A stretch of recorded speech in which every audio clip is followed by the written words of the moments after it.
Hello, everyone. Welcome to the first episode of N Banx with N Banx. I'm Daniel, and here we have two very special carp anglers. We have Kerry Wright Sr. and Kenny Mack. Hi, guys. Welcome, gentlemen. Pleasure to have you guys on our very first episode. Thank you for breaking the ice with us. And second, first of all, thank you for having us down. Sure. Very thankful. Thank you for Welcome everything aboard. that you guys have done for us.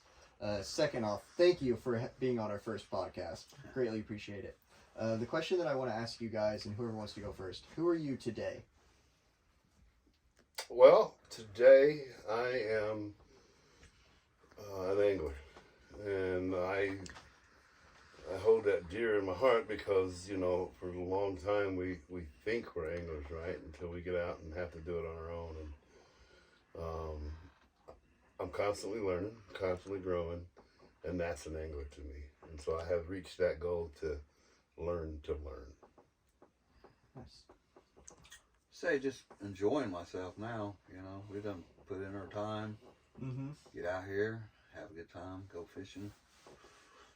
Whether you catch a fish or not, here out in the wilderness and having a good time. Beautiful days. A nice day, good people. Amen. Right. And you guys enjoy it. Seems like that's what it's all about around here, and especially in the carp community, is just people coming together for a common goal, and everybody knows how much work it takes to really produce one of these nice fish. So it's always nice to meet other people who share your same passion. Yeah, we see it in you guys. Absolutely. We see that same passion like we see ourselves in you. And so it's fun to pass it down. It's fun to share and see the light bulb go off in you guys' eyes, especially when you learn something new. I know every time I learn something new, you know, it excites me. I can't wait to go out and try it. I can't wait to, and I guess that feeds that fire. Right. You know, carping has a lot of kindling that you can use to keep the fire burning. So a lot of experimentation, always trying that next new rig, always trying to new bait, new tactics. Yeah. Constantly moving. I mean, how many of you guys have a bait that works every single time? You know, I don't. No, I don't think there's any bait that works every single time. That's right. So we constantly trying something and constantly keep it moving until we narrow it down and start capturing, you know. Okay, so where did you guys individually, unless it was together, get your start in angling? I started in Pay Lakes, and my uncles, Larry Morris and Bernie Schmidt, would come and pick me up and take me to the Pay Lake, and we would go to, back then it was called Lee and Wall, you know. And how old were you at that time? I was probably 9 or 10-ish, you know, and they would carp fish in the little nightly pools and the contests, and I did that all the way up until, you know, 18 or 19 years old before I started experiencing wild water and being able to get out on my own as an adult, young adult, and do the rivers and whatnot. And then shortly after that, I was on a bank one day, and this guy comes by, and he's kind of wondering what I was doing. And back then, it was the lawn chair turned upside down, used as a rod holder, and you'd put Play-Doh on a slacked line, and you'd watch the ball bounce. Is that when you guys were using stuff like beads straight on your hook for pickups? No, that came later. Yeah, really? Before so that. You were before that? This predated that. Yeah, this is just a dough ball that wasn't soluble, that didn't break down.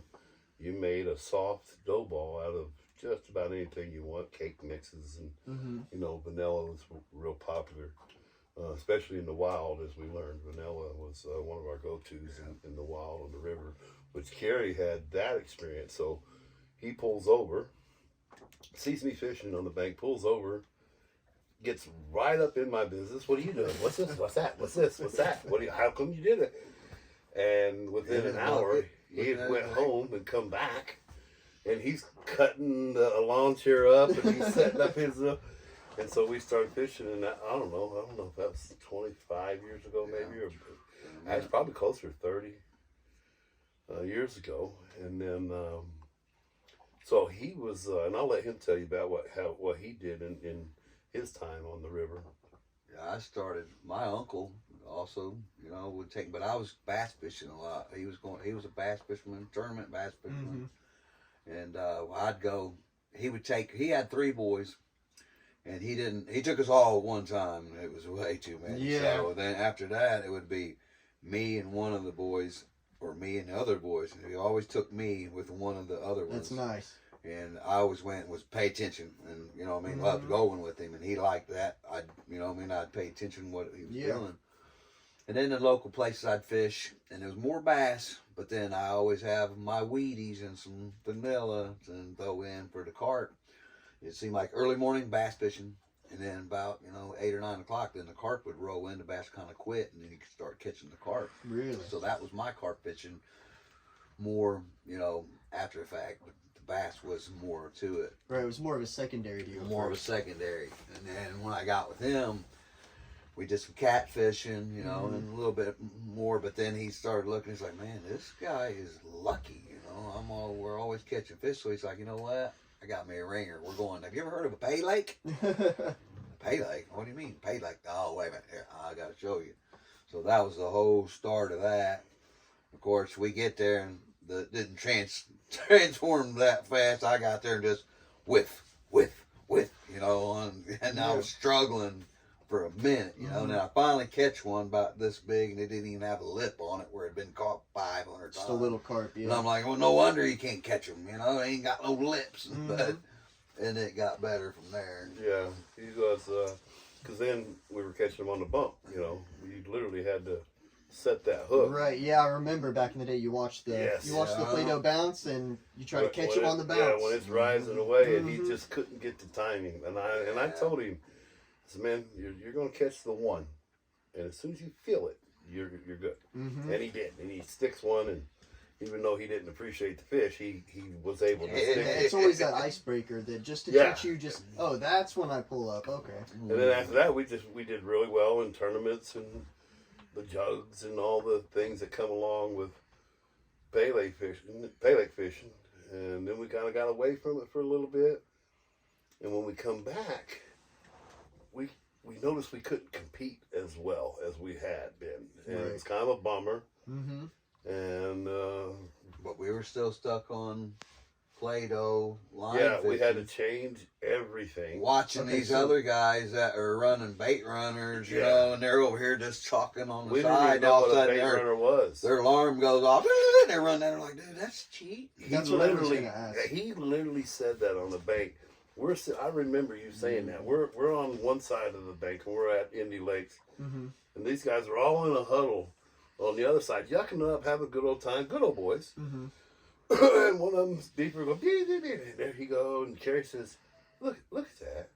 Look how far away from their poles are. And when you caught fish on the bump back then, you never left your spot. In fact, you get to where sometimes you were seeing things. Did it move? Yeah, you start thinking you see that Play-Doh twitch at night. There's a psychological torment right there. You would be daggone if you're going to leave it, man. You're not leaving for even a second, because carp were said to have vision where when you turn your back, that's when it takes off.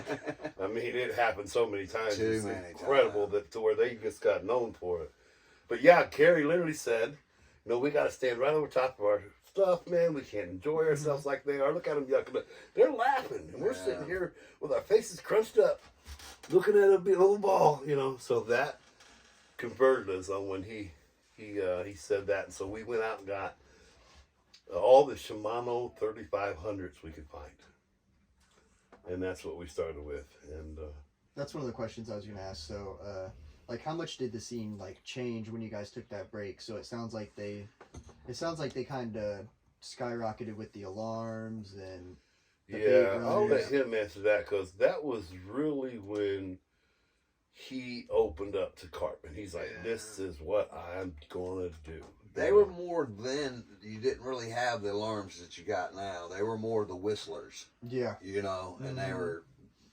There wasn't really like we got now, where you put them, and you got your delks with your. Right. Yeah. They were pretty much whistlers. Yeah, that's what I remember hearing at the Pay Lakes, being like, "What are those guys catching over there?" And trying to transform from going catching them on the bump to putting your bait out, and of course I'd seen a online recipe to make this bird seed, pack bait, and I sat there and made it at home. Got there, did the whole 9 yards, stuck it out, and there wasn't out there 5 minutes. My first run on a bait runner, bam. Really? There you go. And I was like, man, we were doing it wrong. This is it. Yeah. And then, of course, that was the only fish I caught that whole night, and ended up abandoning that whole thing and back to my dough balls, Really? because you just couldn't jump off, walk the plank. We literally did that all season. We literally. You would switch bach and forth. Back and forth. No confidence. No confidence whatsoever. No confidence. And so it's just supposed to take off, huh? Yeah. He's just supposed to be hooked, huh? Yeah. You're just going to hook yourself. You ain't got to swing or nothing. Right. Okay. Yeah, that's going to work out well.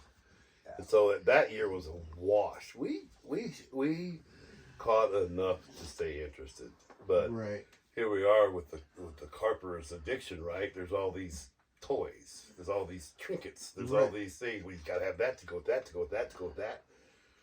Here we go. So that kept our interest, and we caught just enough fish to stay trying to make the conversion, as hard-headed as we were. And we finally did. We finally made the conversion, and we started doing well, started catching fish. And then right about that time is when we kind of took about a 3 or 4 year break when we didn't fish at all. Life got in the way. We were working on our careers. And then when we got back, now it had changed to the bait casters. Now they got one pole in the ground and they got this caster, and that's it. Right. So here we are with our rod stands and all these, and now, what? You guys, that's all you're doing now? Now you got to buy a whole other set. Equipment. And we that's when we really struggled. He did better than I did, of course, and I just went on I don't know what happened. I couldn't catch a fish to save my life in a pay lake. And then when I did finally start catching them, they'd come off. And I was getting super frustrated to the point where the only way I could catch them was the way them boys were fishing at that time. Right. So I had to convert over again, and I was hanging them. And that's the only way I can get a fish on the... It's just so weird to me how that could be, Yeah, it definitely seems weird in what I've noticed over the, 20-ish years that I've been around pay lakes is definitely not only how the culture changed, but how all the gear changes. And you can also notice how they go through cycles of, flavors that they like to use. That's a fact. It's just always very interesting to me. And every lake's different, too, on that theory right there. Just take, for instance, the difference between Indy and Hubbard's. You can go to Indy and have grape and just wear them out. You might as well throw it away. Because you come back the next week, they won't even sniff at a grape. And you can actually go through a session to where they start out catching grape, and then they just go away, and then go to something else. Which we would go, have 19 buckets of bait, and you'd have grape and strawberry and coconut, and we had the containers. If you could think of a flavor, it was in that container. You'd dig through. Well, I'd be the one looking, hey, look, nobody on the lake is catching nothing. They're not biting. Now if somebody was catching fish, then you better get and find out what we're doing wrong. Yeah. But they're not biting. And I'm like, Well, then we've kind of figured out to make a base bait, we had flavors that we'd spray to them. So you'd make an oat bait. Hey, just spray some strawberry. Does that work? No. Then great. And if you found something that was working, then you could make a batch. That way you didn't have 14 buckets of bait. Start you were saving throwing us away. a lot of room and money. Right, yeah. You're throwing all this bait away that you're not using. Right, it goes bad or you just throw it away or whatever. And it's funny how the baits change, when we was fishing back then, they didn't even fish with chow. Nobody fished with chow. You fished with oats and you fished with grits. And rice was really rare too. I always took a rice ball. It was heard of, but rare. Yeah, rare. So I always had a rice ball, and I put it over to one pole, dedicated every time. If I caught something on it, it was always a big fish on that rice. But for the most part, it was oats and grits. That was what they used. It's funny to see how the rice has changed from being a big fish bait to being a mini fish bait. Right. Yeah. And it's like said through the course of years, and like said, then you come back and it was like chow, nothing but chow. Everybody threw chow and rice, never now and again oats. And then they got away from grits, which I would take grits. I always called it cornball surprise. Yeah. You take your grits with Mountain Dew and then put a whole kernel of corn and just enough grits in it that it would pack that corn. Stick, right. And we called it cornball surprise. And I've roped them out there with that. Yeah, that was when he came up with that one. That was really the one that got us started back again to being competitive, because hell, we hadn't been so competitive. But it seemed like Indy would change flavors a lot. If you could just go in there and pick a flavor, apricot, chances are you get a bite on it, and you could catch for that session. Bam, there they are. But like I said, next week they turn off of it. It's like it's very interesting different flavors, and you could, like I said, change as you went. Like you might use, which a lot of times we'd use maybe the same bait but different flavored pop ups. You know, and you'd like walk over and say, hey, I got this one on grape with a pink pop-up, you know. Right, yeah. 10 minutes later, hey, what kind of pop-up this was on, you know, the cornball with red. Like, you're not going to change your bait every time, but that's what you had to do to keep up. Right. Know? It's interesting to see, like you said, like even within a session, like they'll turn off of a bait because they realize something's not right here. Yeah. And so, like a lot of people think, oh, they're just carp, you know, they just go down, they eat everything off the bottom. But it's very interesting to see how smart the fish actually are and how peculiar they're a with fickle their eating. beast. Very. A fickle beast. I mean, I've heard some people in the carp community contradict that. So it's either they're really smart or we're really dumb. Right. One or two. Exactly. Because they make me feel dumb. I was going to say, they definitely make me feel dumb. You know, nowadays you see in the news, it seems like every day a new record's being broke. And it's these live scopes. Technology. Right, we just had that smallmouth pulled out. Yeah, just that. And Monroe, the guy caught an 8-pounder up there, just seen that too. And I was telling him, I was like, hey, get live scope and we put it on my pontoon boat, literally, you know. Cut the tape. But now think of the technology. Okay, we got live scope. All right, and we can run around the lake and look for them. Okay, you found a school, but it's not like a school of bass. It's not a school of crappie. Like that. You're not gonna. How you gonna get them to stop and eat what you want to go? You know, or can you find them like that? You know, but I think more would be more knowledge of what are they doing. Okay, are they just strolling? Is this school hanging out? What are they doing? You know, right? Yeah, it'd be interesting to get live scope in if you could stay far enough back to not disturb them to see like what they go to see what they're actually doing, and if you could actually follow that whole school around. Coupled with the already acquired knowledge that we have of locations, you know, and finding the locations that we think has the greatest amount of shoals making their way through there, and shows of bigger fish, and what size, you know, and then we try to interrupt that cycle, try to fit ourselves in between there, and sometimes you're going to have to wait for the next little cycle to come through. But if you got a shoal coming through, every 6-8 hours, you are winning. You know, you're going to catch quite a few fish that day, because it's incredibly difficult to stop a shoal, to just stop them. You're not going to hold them forever. You're just not going to hold them forever. They're going to move on. They will move. Or quit eating and suspend above it and just stare at your, Then it comes really over all that, and then it boils down to what you call a successful session. That's a great point, Kerry. Right. That's an absolute. What is success to you? We've come down. We've caught 3 fish. One's my PB, 42 pounds. For me, I don't care anything. That's a very, very good point. Right. We've here for it don't matter how long. But there's different places. This is a huge lake, and we haven't scratched it on the places you could be. Massive. Would you rather catch 30, 10, 12 pounders, or would you rather catch 2 or 3 big fish? It's kind of all in. Right. It depends on what kind of angler you're right. Would you be happy with catching 55 fish, but your biggest one was 18 pounds? Right. Or would you be happy with catching 2 or 3 fish, but you caught a 40? But you have a beast, or even high 30s. I would rather catch the big fish than multitude of fish. Anything over 25, I'm happy with. There you go. But to Kerry's point, though, the reason why we discovered that was getting our belly full of fish. We've had all instances. We've sat and caught 50 fish. We've caught, got our belly full. There at the beginning when we were first, we'd catch 8, 10, 12 fish. Not really enough, not big enough, not enough.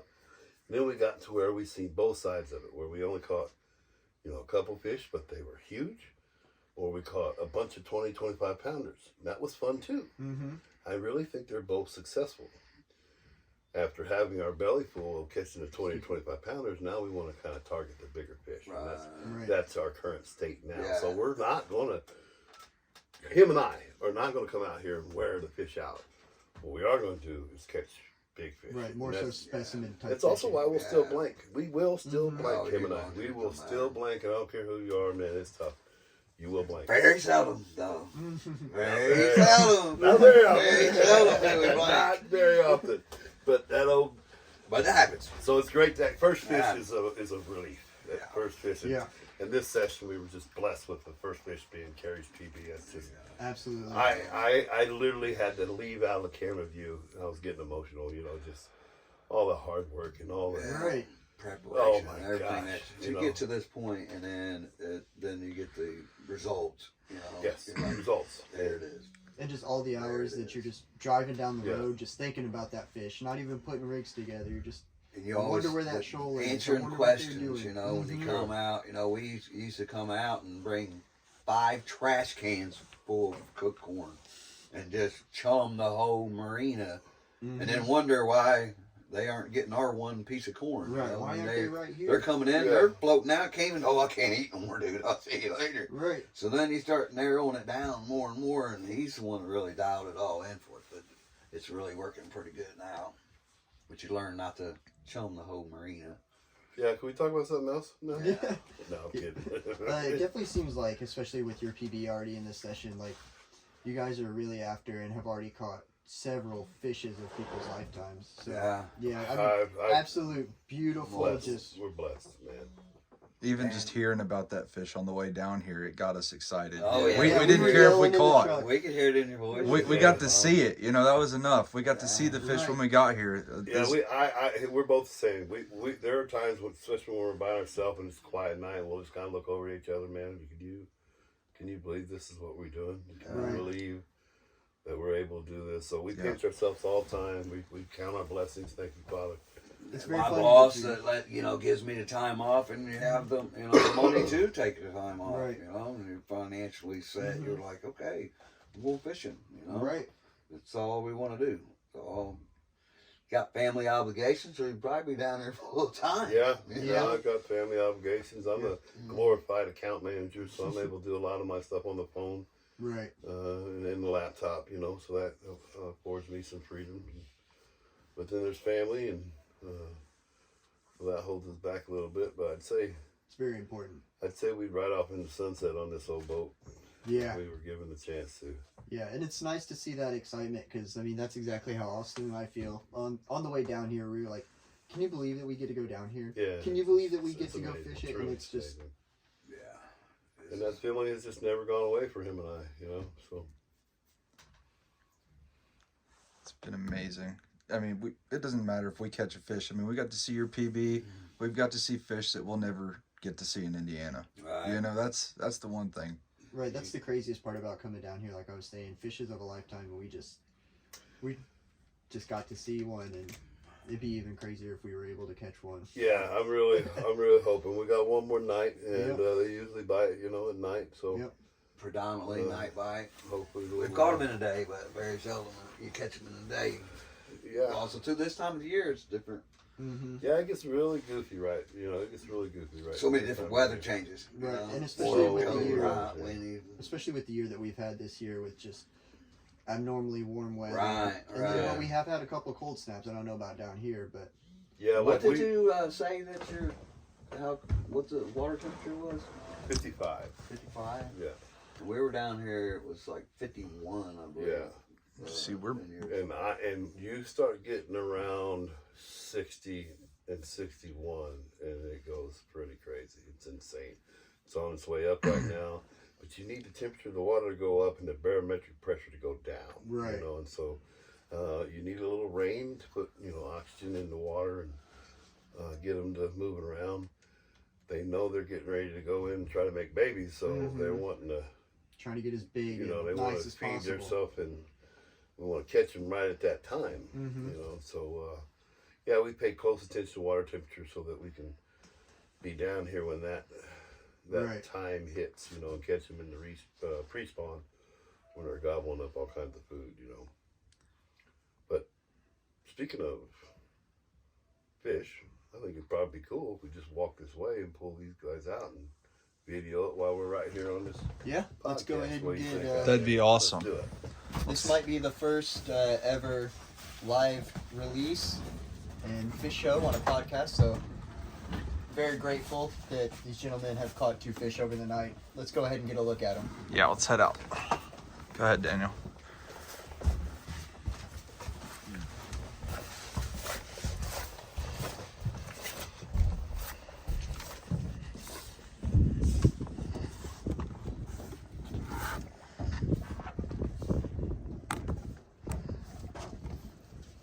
I imagine we'll probably put it right here. Yep. We'll move these buckets to the ground. Yep. I wish we had good enough cell service to live it the whole way through, but it would be such bad quality. Can you pick up Horse Creek Wi-Fi? I don't think so. Did you try? Have you tried it? I haven't. If you're outside, you can get it. Yeah, he was hitting it. We already went and started recording. We're already half an hour in on this. Right, We'll right. just keep the live or the podcast live, uncut. They'll get to see everything on the recording. There won't be no big edits on it, you know.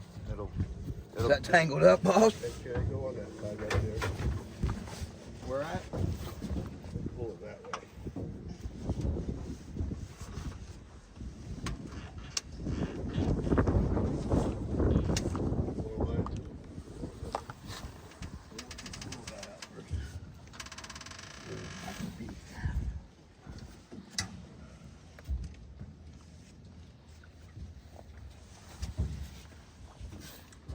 We got these fish in the retaining slings over here.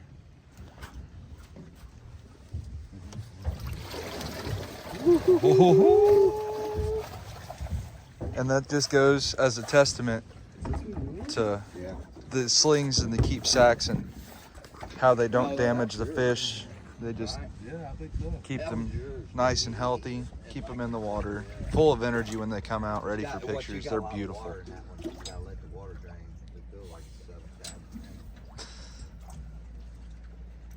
It's not very good at draining water. Yeah. Here's our neighbors for the morning coming by.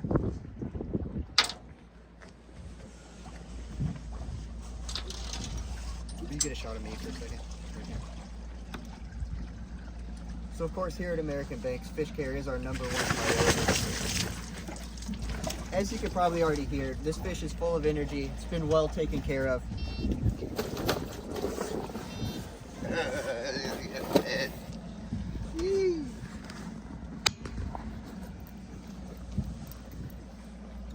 We have the bass fishermen interested. They're looking over. With fish like this in the lake, I don't know how you go for anything else.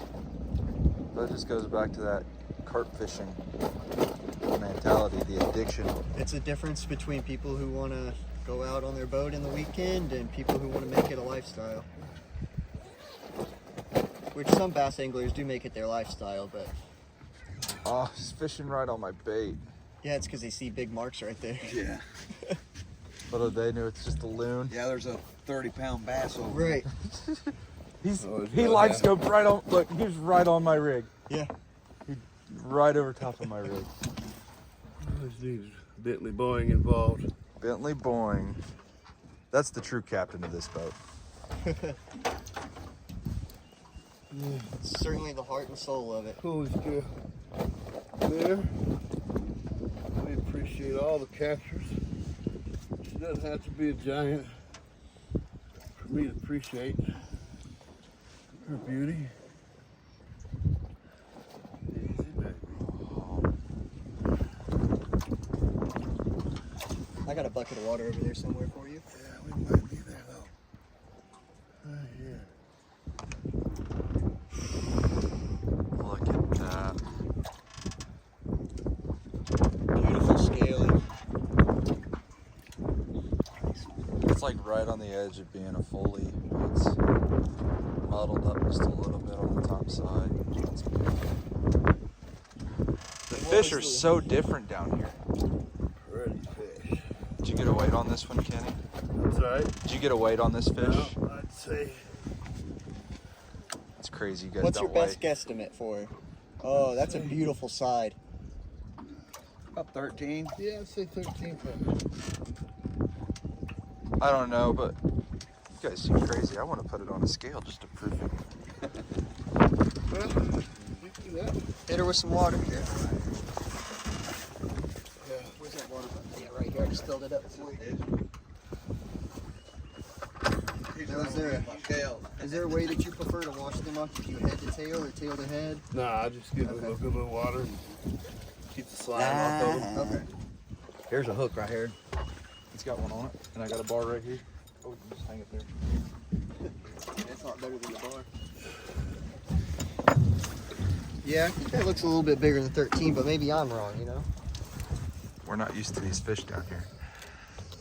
I told you it was a little more. 2 pounds for that. I put 3 on the sling, That's 2. so 20 pounds. So I took off 3 for the sling. Oh, you added 3? Okay. I added 3 for the sling, so Okay. 20 pounds if you say 2. Yep, 20 pounder. Yeah, we are spoiled. We are spoiled. I was like, that looks a little bit more than 13. He was a little bit bigger. See, I wanted to say that was a pipsqueak. there's the 0 on the scale. 3 pounds off. So Do you want to get around me and get a yeah, good we'll look? get this released live on podcast.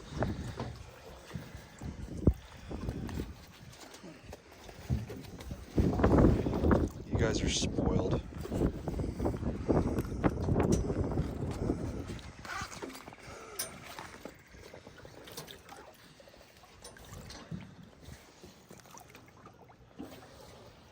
Thank you, girl.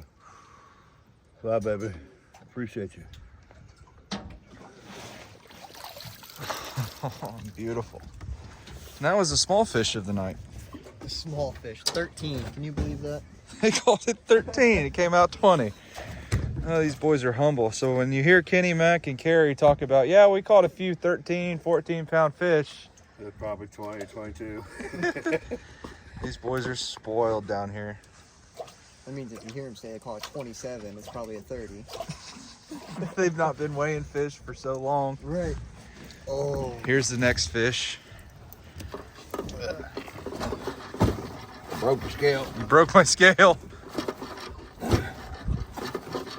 Easy, girl. Easy. That's what I'm trying to stop from happening.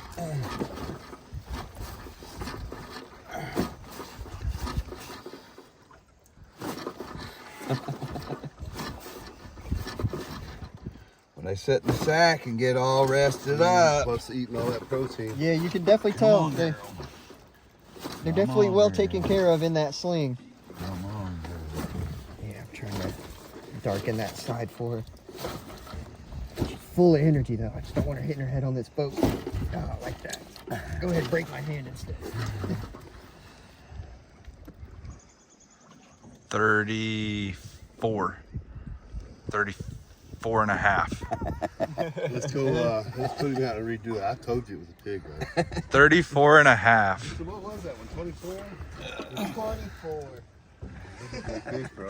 34 and a half. And 3 pounds off for the sling. Yeah, so every time they're saying they're catching 20s.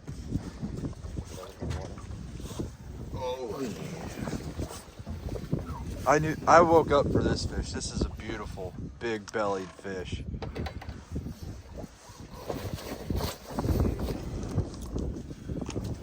I'll get you some water right away and then I'll get some more. I guess it is pretty fat. Yeah, she is. Whoa.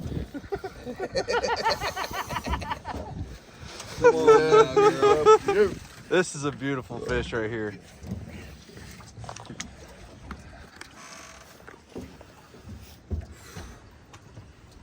Yep.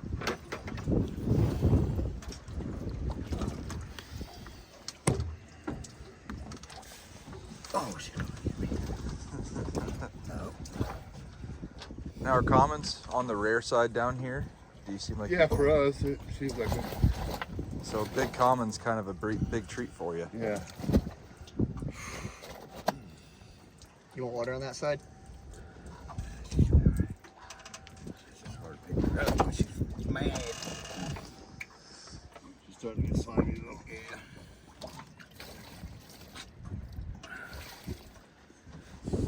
That's what people always say. Carp are just slimy, and like, No. not if you keep them wet, you know. Look at this fish.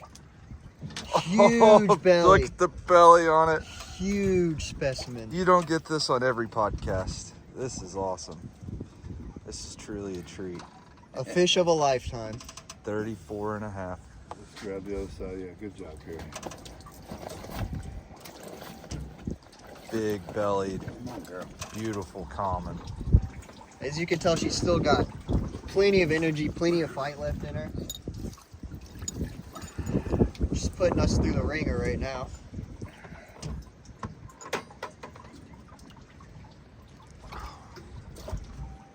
Oh, That belly.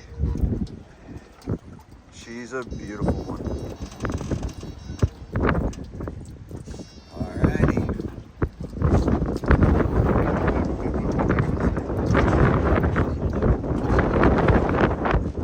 Back in there. yeah. Yeah, let's just slide her out of the sleeve just so.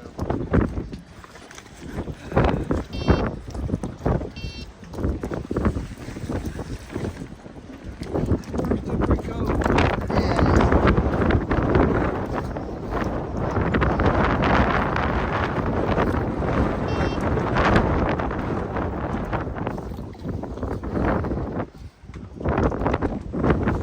They just disappeared. Like they were come and go. Ain't that right, Kerry? That's right. Thank you, Father.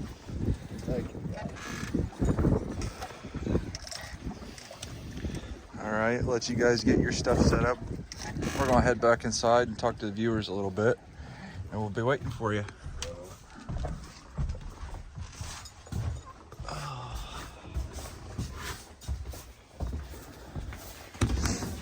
What an absolute treat for the live stream to be able to show you guys just the caliber of fish that are down here, capable of being caught, willing to be caught and show us themselves. Doesn't matter if we catch a fish or not, seeing those fish down here, man, It truly is a blessing just knowing that those fish are out there. Even if we don't get a run, just being able to take in the brilliance of big beast carp like that is honestly, big old bellied common. I don't have words for it. It's amazing. Be able to share that experience with the caliber of people we have here. Everybody, I guess it's well known over the internet, everybody calls you guys the legends. The legends, huh? We're That's- just simple guys. I think Learn that's how to catch fish. the coolest thing about the carp community. Like, no matter how big of a name you are, everybody's still humbled by the smallest things. Yeah, We're all just plain old simple folk trying to do the same thing. we look up to everybody else. See Yeah, we still got a lot of people that we look up to and learn from, and have questions for, and that's what I said. One of the probably the greatest art to carp fishing is learning how to learn. Yeah. Being able to learn, being Yeah, able sure. to listen. Exactly. Mm-hmm. Like, Not thinking you know it all, Yeah. because somebody else might know more than you do. And I think that's one of the coolest things, especially about you two, is that when we come on, there's no ego at all. You guys are just full open books. We can ask you. Yeah, anything. Kerry and I are not big secret. That we joke about not telling you this, not telling you that, but we're going to tell you exactly what we're doing, exactly where we're doing it. The more the merrier. Him and I are both big on getting the younger generation, sparked. We have people in our family that we're bringing up, and we feed them little, goblets of fishing sessions so that they Right. can catch a spark, and I think what we like to say was, we had a lot of puzzle pieces. But you don't know where to go. We got a lot, but now we're starting to get those puzzle pieces. That comes with experience and knowledge. You know, you start. Right, you guys are starting to get your border. Hey, and wait a minute. Yeah. All right, that's over here. That's This well doesn't said, work. Kerry. That works. This, you know what I mean? We're starting to get now. That puzzle's getting pretty good. You You can guys see a picture now. You can Yeah. see a You can picture. see a picture now. You can see a picture of that. And it's hands-on stuff. You know, we were told a lot. You know, but we actually come out here and did the tidbits that we were, you know, taught, and then adjusted to our own way that would work for us. And Right, a just whole lot of trial and Debunk. error. a whole lot, debunk a lot of Yeah. goofy things. You know, it was a lot of trial and error. So. And that kind of brings me back to like one person's confidence, rig or bait or area or anything could totally be another person's. I will never do that. Yes. Yeah. Him and I we were real funny.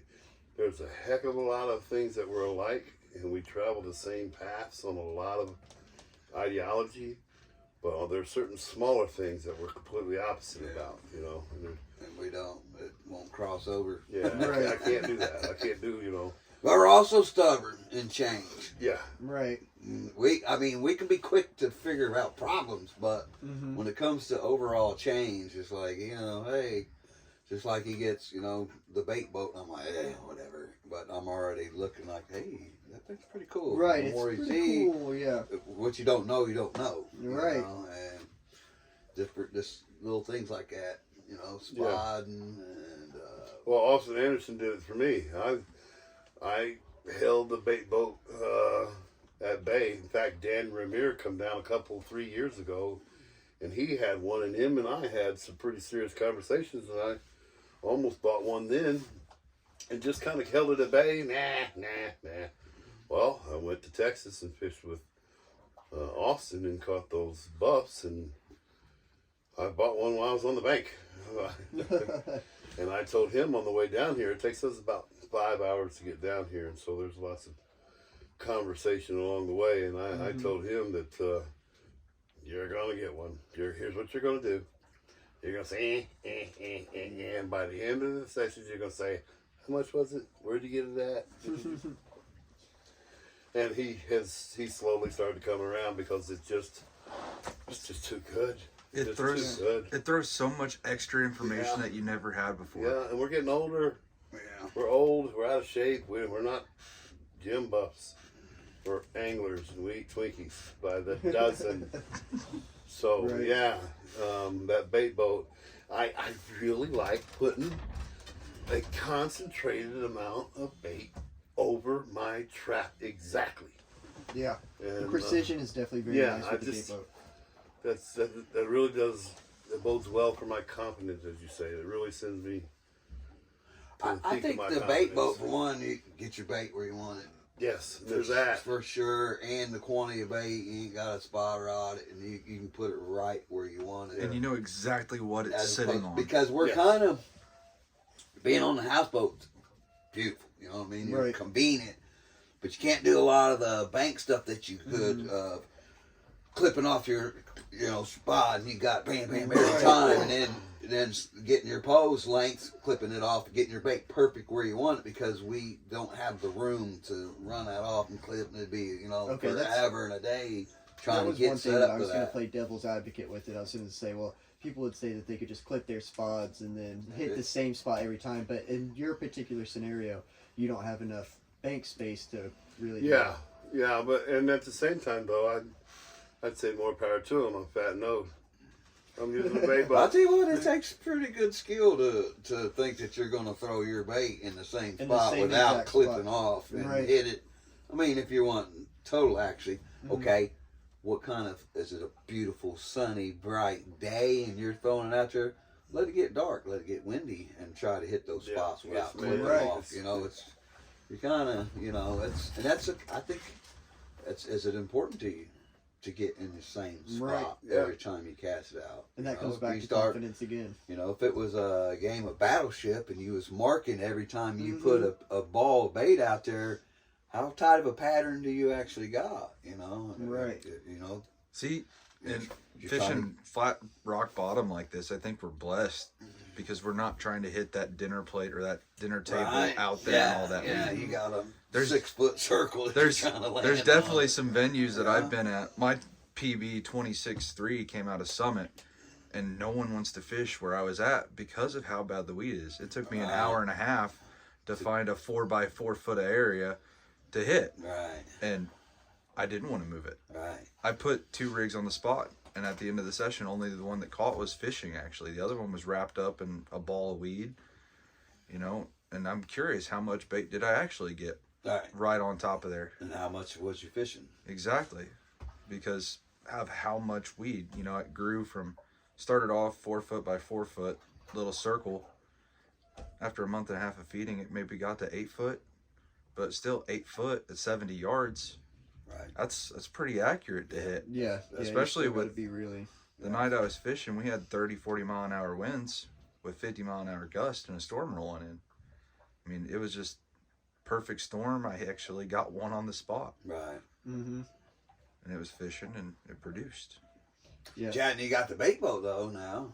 Okay, technology. Hey, we got call it cheating, call it lazy, whatever. But if you can keep up with technology, that's something else that's just helping you.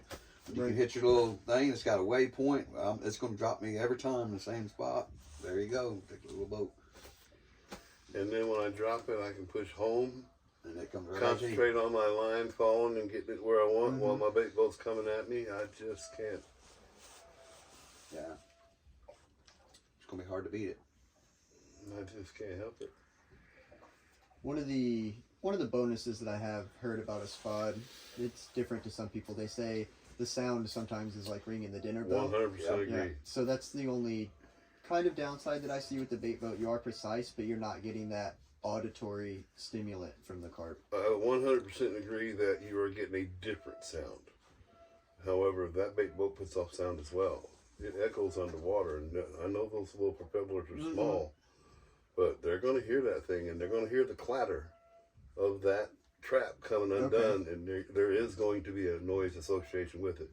It's not nearly as pronounced Right. as a spot. I'll agree with that, but there is a sound associated with the bait boat as well. And if the fish are skittish, that bait boat, you can slow it right down. Skittish is a tough word to use on carp, and I'll tell you why. Because I think that's an environmental thing. Mm-hmm. You know, these guys out here, they're gonna come up and peek out to the boat. You guys got anything to eat?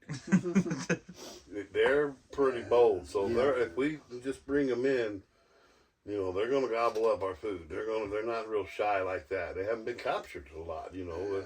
We got Nemo that little bit times we did get to see it, and they'd come right up and be like, what the hell is that? Yeah. Yeah, we've got an underwater drone as well that, you know, they literally just, they think it's a fish as well. They're very curious about it. Yeah, and so it was. You got any food?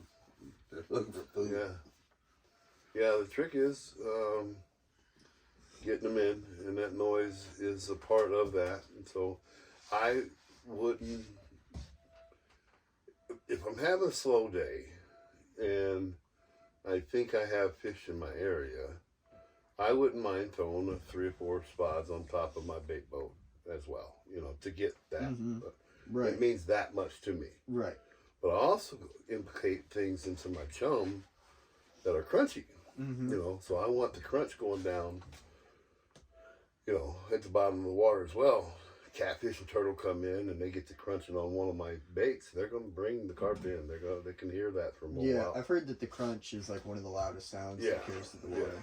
So I'm told. I don't know. I'm not Right, scientific I'm not like down that, there. I but don't know. that's something I believe in. I believe it to be true, you know. And so we go off that. So yeah, I like your point about the spot, and we would purposely throw 3 or 4.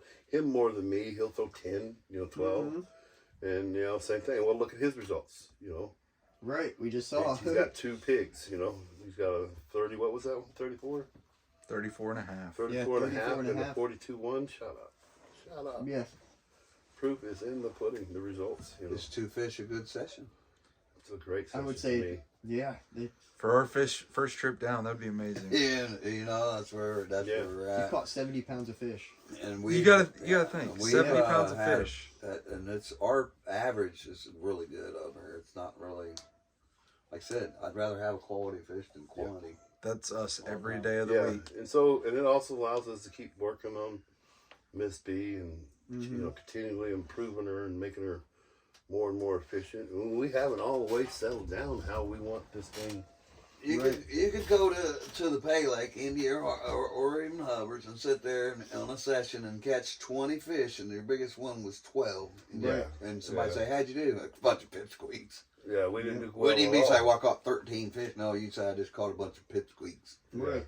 Yeah, that's not. You know, and actually the thrill of the Pay Lake is I can't even make myself to go over there, other than the fact that, you know, the fun part was maybe catching a jug or two, but then really money don't matter either. So like, right, yeah, and it just spent $200 to win a $100 jug. It just ends up drying. And I love those guys. I got nothing Or a bad competition to say on the lake about the guys that fish Pay Lakes. You know, I got nothing bad to say about the wild water guys either. You know. Just the thrill of the Pay Lake just isn't there. Yeah, it just kind of left us. Yeah. Get out in the wild, you know, with the opportunity. But of course, you got to think of where you're fishing and what's your, you know, right. It depends on what your objective is. What so kind of if you angler come down are you? here, you know, 40s is that, and you're thinking, man, there's got to be a 50 out here Right. somewhere. Yeah. You know, It's got to so be in there. that's your driving Or force. timing. You know, you can't go down to the White River, you know, in Broad Ripple and think, hey, I'm going to catch a 40-pounder. Right. I hope to, you know, but a 20, hey, out of reach. So, you know, you got to set your bar to your water that you're fishing. That's Right. what's crazy for us being in Indiana and already having 420s this year. Right. I mean, that's good. It's really Definitely good. blessed to be able to. And I bet you a lot of times it's going to take people like us that's going to fish those areas. You know, who knows? Raccoon Lake. You said you're catching fish and guys, carp and guys. You know, there's different places that, you know, people don't fish a lot. Carp fishing is not, you know, a sport fish, so it takes a special breed that we go out there and catch carp. Yeah. You know, Different kind of angler. You get ridiculed by the bass fishermen. What do you catch? Carp. Yeah. Carp fishing, you know. or the We've even bow run fishermen. into our story we was telling you about Vulture Island. That part of that whole weekend, which it's a blast. The bass fishermen would come around the corner. I mean, literally every 20, 30 minutes, here come another boat. Well, they'd come around, like they'd see us. Well, they were respectful, so they would just go on around or take off. Well, there was one boat that came around, and by golly, they were wanting to fish, you know. So here they come. We're like, hey, we're fishing on the bottom. As long as you're not bottoming, you're not going to bother As us, long as you you're know. not pulling a jig across Get the to bottom. talking, you know, what are you catching? Tell them carp. They're kind of laugh at us, you know. And okay, until you see one of our posts stream off, you know. Well, it just so happened as we're talking, we get a run. Well, here we go. We firemen, we're in the pontoon screaming out. We're out there with them. Got this fish. Well, about that time, I look up to the bank, and there's our net. Yeah, to let the audience know, when we would capture a fish, Kerry and I were afraid of the weeds in front of us, so we kept getting hooked up on the fish. And we decided that if we captured a fish, we wouldn't bring him into the weeds. We'd both jump on the pontoon boat and take it out and fish against it out into the Land deeper them water. on the boat, Yeah. out in the So water. that's what he means by Get 'em we away from the jumped bank. on the pontoon, and the run is still going. And then when we got out into the deeper water, 30, 40 feet, then we clicked the bait runner and Fight 'em in played the open fish. water. So yeah, the bass fishermen now. So now we're out there with them, and I happen to look at the bank, and there's our net at the bank. We're like, shit. So then the guy's like, hey, we got one. Of course, they got a little bitty land net. He's like, here, I'll get it. I said, no, hand me the net. Yeah, I said, no, you're not. Here, Give it to here. So him. he hands me the net, and we net the fish, and it was mid-20, I believe. Yeah, 22, 24. And we're picking this fish up, Gold and they were pound just, nugget. oh Just a God, golden these guys nugget. are It was beautiful. mesmerized Really? about this whole thing they just witnessed. Right. And now all of a sudden they're like, wow, you know, yeah, what kind of bait you use? You know, Right. like, How well, can I do this? that's a whole can of worms. What do you want to do? You know, and so we were at Hendricks Creek, so that In our motel. at our motel, and the next morning we're sitting there when we get up, and all of our equipment's on our pontoon, and it's sitting literally right outside on the other side of the dock. And all of a sudden, there's like a slight crowd outside, and the guy's kind of looking in our boat, and Kenny sees them, and they're like, "Hey, what are you doing?" Right. Like, you know, not knowing, but they're like, "Oh, there they are!" And it was like the whole dock, the marina was all buzzing about these fish that we had caught. Yeah, it was cool. It was like, there they are. That's not, them. They were not carp fish, fishermen, but had what we had caught. And they were like, "Oh, there they are!" And it was pretty cool. So that was one of your earlier sessions, and it seems like the legend has already started. Right. A crowd around your boat. I told him too. I was starting to. I told him I wanted to Yeah. go get some smallmouth, this fake replica of fish, and have them like on a stringer, so when the bass come to tease us, pull one up. they're like, carp. Yeah, well, it's kind of easy catching bass, you know. Yeah, that'd be a good joke. Yeah, what? Bass? Yeah, we caught Have them. like a 22. We got our limit the first hour we was here. He wanted to do that so bad. But it just kills me how they sneer at you when you say carp fish. Carp. Right. Or They're ask trash somebody in the fish. marina, hey, you guys seen carp? Yeah. Carp. And it echoes out there, and you can hear one of them ask the other, I think he said carp. Did he say carp? Ask him again if he said carp. Hey, did you say you was catching carp? Yeah, I was catching. Yeah, he said carp. Why? Yeah. That's the biggest question you get asked as a carp angler. Like, what for? Why? Yeah. Why not catfish? Yeah, there also too we need to educate, you know, because Yeah. there's, you know, right now you're getting invasive carp species, and Yeah, you have your. and everybody Asian thinks a big head. carp is a carp is a carp, and that's not the truth. And I've actually seen videos of somebody showing Asian carp and the problem that they're producing, but then had taken a video off of Carpology, and it's literally And it's the common carp. showing a common carp or even a mirror that's trying to, you know, going I've after seen- a boilie and using Yeah. that in theirs, and like, whoa, you're mixing apples and oranges here, you know. I think I've seen that exact video. Yeah, Some and biologist. it's like, yeah. you know, it's, you need to educate people. Yeah, when I was watching that, that's one of the things. I was like, you're supposed to be a biologist and you're showing two different species of fish. So it's Yeah, that's unfortunate terrible. that people like that are Grass, spreading misinformation. grass carp in your pond will keep your pond, it will keep algae out of your pond, you know. Right. It's like, That's the thing. People think they eat weeds though, yeah. and they're just big algae eaters. Right. And And especially most of the ones put into residential ponds, they've actually been sterilized, so they can't reproduce. At least in my local township. I don't know if it's Right. Indiana wide, but yeah, they put sterilized grass carp in, so they can't reproduce, but they stay there for a couple seasons and clean up all that algae. So it's really just education. yeah, we need to get more people more informed, and that starts with the younger generations. Anything you tell them, it sticks to them. They seem to pick up on stuff pretty well. And the internet. Yeah, I think it's a simultaneous movement that needs to happen. It's like a shotgun start at a golf tournament, you know. We got 18 holes, and we need to start every one of them at once, and we need to do it now. Yeah. So there's many components, you know. The American structure on pay lakes is to do what these guys doing. You know, I can't blame them for what they're doing. It's legal. There's nothing. They're Right. not doing anything wrong. So you're not going to get me. And a lot of them are my friends. You're not going to get me to hate them over doing something illegal. That doesn't mean I have to like it. You know, we got to Right. agree to disagree, and remain friends. Right, you can disagree with somebody. and That's still right. be You cool know, with them. and if we can Yeah. talk about it, we can nudge them and try to lean towards it. But the fact of the matter is, until we lead by example, we're going to struggle. We have to lead by example. Yeah. Like, one of the dreams is, obviously, probably for a lot of people, to have, like, a pay lake, I guess it would be, but, like, more of a syndicate-style lake with your specified pegs. That's right. And it's nice, big, and open. Only a certain amount of anglers allowed on the lake a day. Take care of the fish, like things like no knotted nets, no rice, because it's not nutritious. It messes the fish up. And just kind of have a little bit more stricter rules.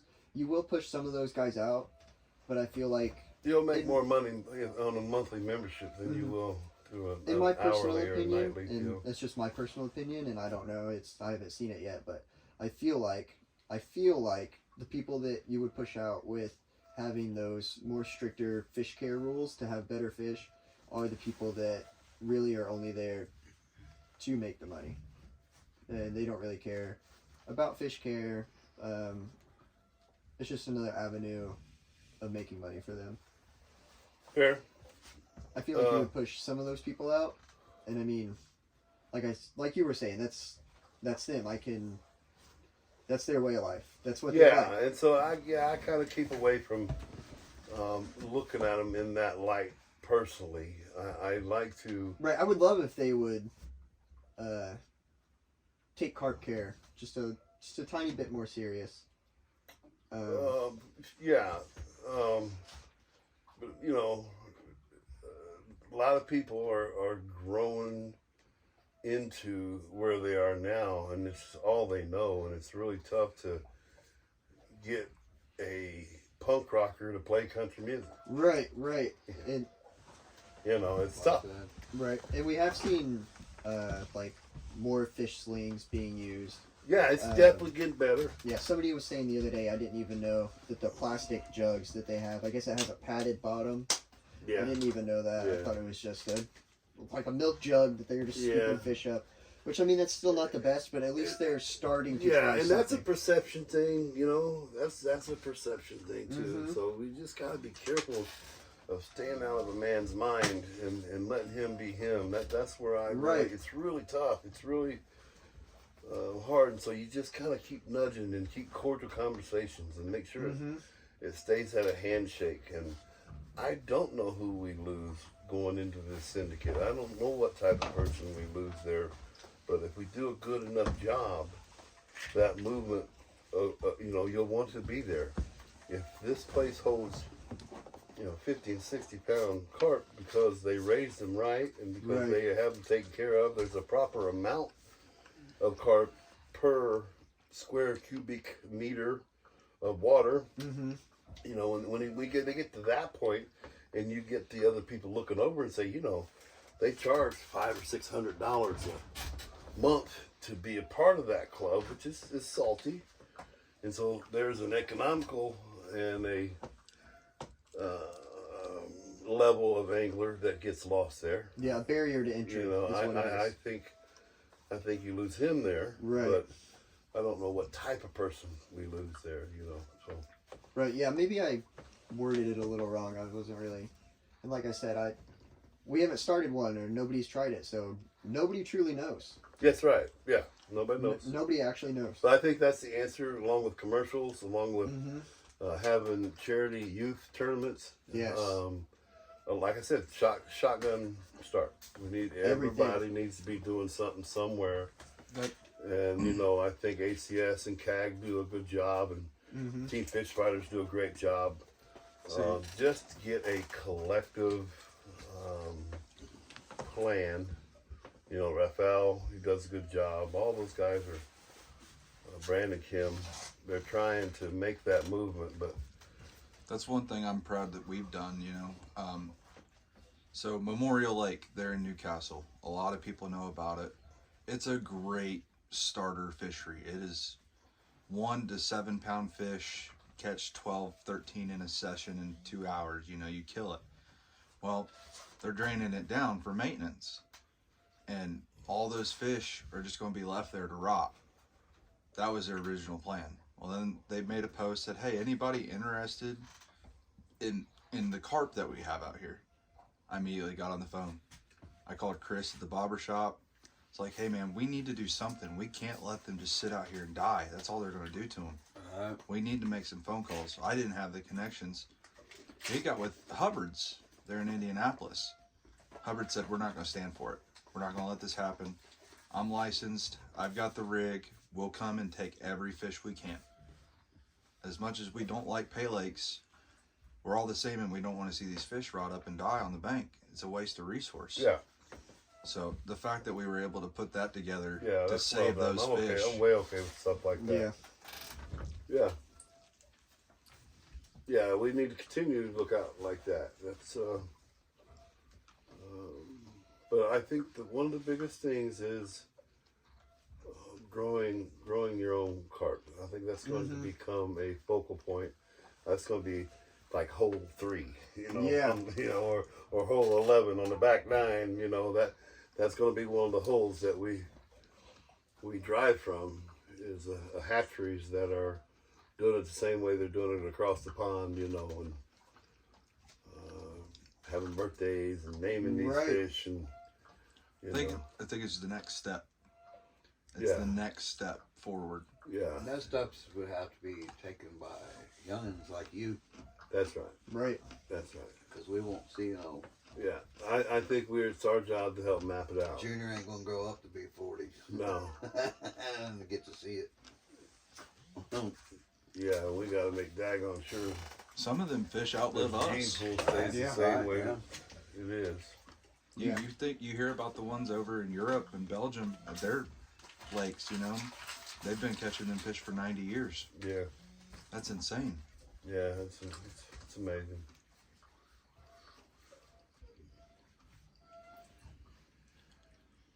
What time are we at? We're at 1 hour and 5 minutes. You want to call it? Yeah, we can call it. I think it was a pretty good, Okay. pretty Well, well let put me- together podcast. Let me do an outro real yeah, quick. yeah. This is live and uncut. You're good, man. This is All right. Well, thank you, gentlemen, very much again You're for welcome, having us man. here. I Thank you enjoyed it. again for talking to us, and thank you for spreading the sport very much. Without No. people like you, we wouldn't be able to Appreciate be you where we being on are. board, We man. wouldn't be able to Yes, spread sir. it. We wouldn't be able to catch beautiful fish like we are. So I greatly appreciate you for having us, and thank you for being on the first episode of N Banx. Thanks, Right bud. on. Thanks, guys. We appreciate you guys for stopping in. I've been cameraman the whole time. Appreciate it for sure. You guys have a wonderful day. You got to see what our day's like. We get to hear these stories all day. We're just blown away. If we could, we'd run the camera 24/7. The stories these guys have, the adventure we're on together, it's amazing. So appreciate you guys for tuning in. You guys have a great day. I know we're going to.